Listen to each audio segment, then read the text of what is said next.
This is lesson 5.2, calculation of enthalpy changes. So what is temperature? We talk a lot about taking your temperature, but what does temperature really measure? Well, a lot of people confuse heat with temperature. So temperature is the measure of the average kinetic energy of the particles. Well, if temperature measures the speed of the particles, what is heat measuring? Heat is a change in energy. So when something gets warmer or something gets cooler, that is heat, because you are changing the energy of the particles. An increase in temperature when an object is heated depends on a few things. The first thing is the mass of the object. How big is it? The second thing is how much heat is added. And the third thing is the nature of the substance. To find the change in heat, which we give the letter Q, use the following formula. Q equals mc delta T, where C is the specific heat capacity of the substance, or the heat needed to increase the temperature of 1 gram of that material by 1 Kelvin. So for water, which is the most common substance, the specific heat capacity is 4.184 joules per gram Kelvin. The heat of combustion, for example, is the heat needed when 1 mole of a substance is burned in excess oxygen. So how much heat is being released when you burn 1 mole of the substance? So the first rule of enthalpy is that enthalpy is an extensive property, meaning that the change in enthalpy is always proportional to the amount of reactant. For example, if 1 mole of methane is combusted, it releases negative 890 kilojoules of heat. So if you combust 2 moles of methane, you'll release 2 times that amount, or negative 1,780 kilojoules of heat. The second rule of enthalpy is that the enthalpy change for a reaction is equal in magnitude but opposite in sign to the enthalpy change for the reverse reaction. So here's the reaction that we just looked at, the combustion of methanol. Well, if we reverse that reaction and instead take carbon dioxide and water and make methane and oxygen, you can see what happens to the enthalpy change. It actually reverses, so it becomes positive 890 kilojoules. The third rule for enthalpy changes is that the enthalpy change for the reaction depends on the states of the reactants and the products. For example, gases and liquids do not have the same enthalpy. Here's an example. Water as a liquid going to water as a gas. Well, you know that when you boil water, it's going to take some heat in order to turn into a gas. So the delta H, or the enthalpy change for that, is 88 kilojoules. So the enthalpy of liquid water is not the same as the enthalpy of gaseous water. Well, how do we measure heat flow? We measure heat flow, or the change in enthalpy, by something called calorimetry. And calorimetry uses a calorimeter, which is a device used to measure heat flow. The specific heat, remember, is the heat capacity of 1 gram of a substance, which can be determined experimentally by calorimetry. So to find the specific heat of a substance, you'll take the Q, or the heat change, divided by the mass of the substance times the temperature. So the specific heat is equal to the quantity of heat transferred, Q, over the grams of substance, M, times the temperature change, delta T. So why is specific heat important? Well, let's look at an example. So here we have in the summertime this lighthouse, which is near the water. And in the summer, it takes a lot of heat to raise the temperature of water because the specific heat of water is so high. So the air above the water actually stays cooler. This also occurs during the daytime. So this cool air can blow in where it's warmed up above land and circles out again. And so because the water's specific heat is so high, the air above water is always cooler, which is why you get that sea breeze.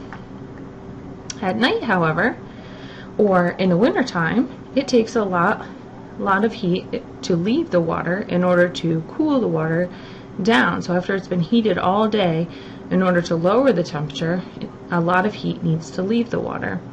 So now the air above the water is warmer, which creates a breeze because the circulation sets up counterclockwise, and we call that breeze the land breeze. It also keeps coastal communities warmer in the wintertime because the water stays warmer longer.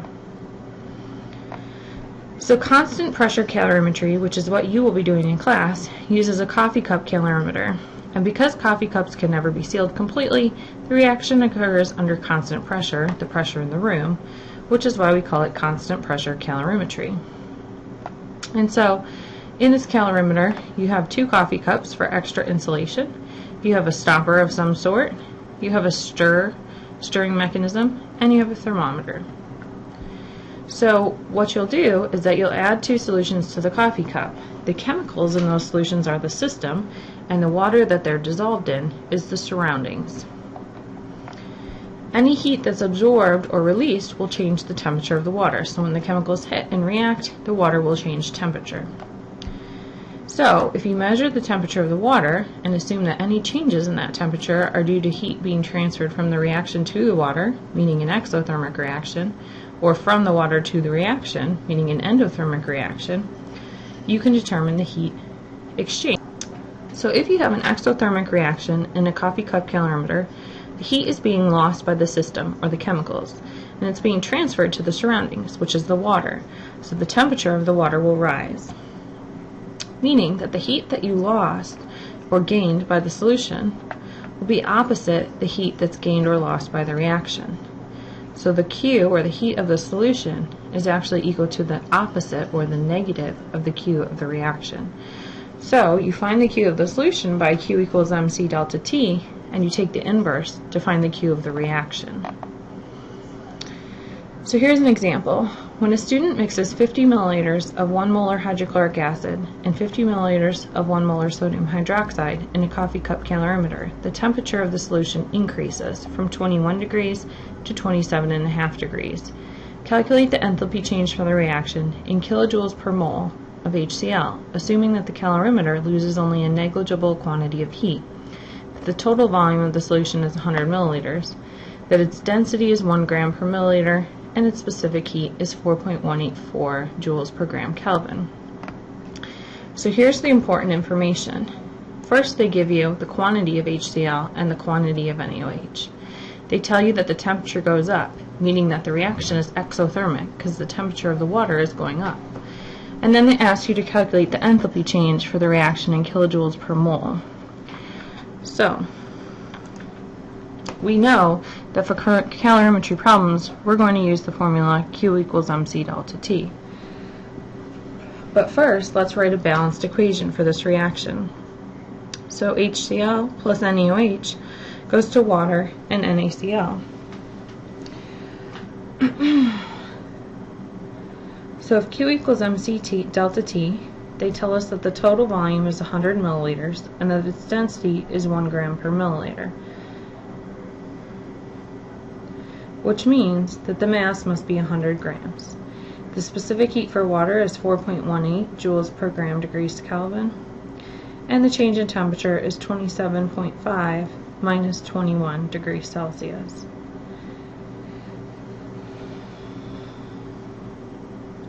So when we put this into our calculator, we get a value for Q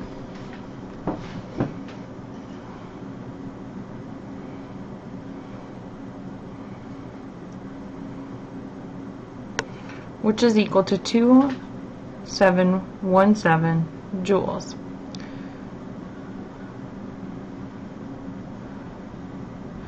Now, we know that the Q of the solution is equal to the opposite, or the inverse, the Q of the reaction. So the reaction must have released 2717 joules, so Q for the reaction is negative 2717,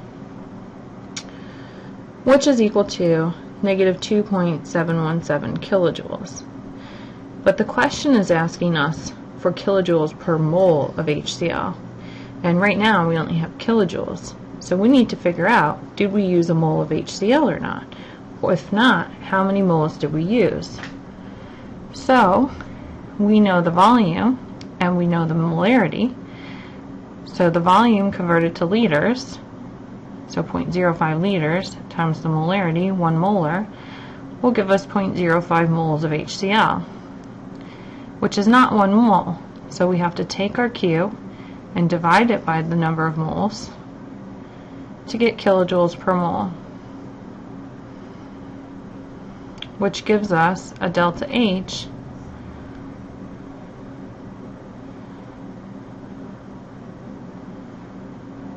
of negative 54.34 kilojoules per mole.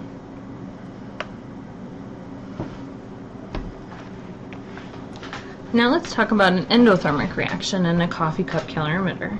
In an endothermic reaction, heat will be gained by the system and lost by the surroundings, so the temperature of the water will actually decrease. The major problems with calorimetry is that heat is lost to the environment. And so, Q is never calculated accurately. But there's a solution to this. By extrapolating the cooling section of the graph for your calorimetry experiment to the time where the reaction starts, you can actually determine what your delta T should have been. The limiting reagent must always be identified in order to determine the molar enthalpy change of a reaction.